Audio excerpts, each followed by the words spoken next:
মহালয়ার আগের দিন রাতে দেখো সবাই পিকনিক প্ল্যান করেছে, আর আমাকে এইভাবে সকাল সকাল দৌড়ে বেড়াতে হচ্ছে। ভাইয়ের সাথে এখন এসেছি টেলারে, ব্লাউজ চুড়িদার সবকিছু বানাতে দেওয়া ছিল, সেগুলোই নিতে এসেছি। এবার এসেছি দুজনে প্রোটেক্টারটা চেঞ্জ করতে। বেরোনোর সময় ভাইকে বলছিলাম প্রোটেক্টারটা চেঞ্জ করতে হবে, আর টেলার থেকে বেরিয়েই হাত থেকে ফোনটা পড়ে গিয়ে প্রোটেক্টারটা আরও বেশি চুরমার হয়ে গেল ভেঙে, তো আসতেই হলো শেষমেশ।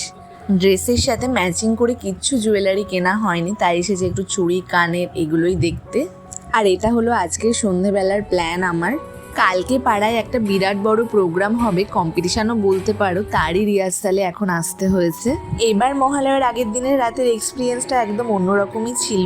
যদিও সৈনিকা দিদি বলেছিল ওর শ্বশুরবাড়িতে যাওয়ার জন্য, কিন্তু ইচ্ছা করেই আর রাত জাগলাম না, যেহেতু কালকে প্রোগ্রাম আছে। আর এই যে আমাদের স্যার, যার মাথায় পুরো হেডেকটা। তবে চলো আজকের মতো আসি, টাটা।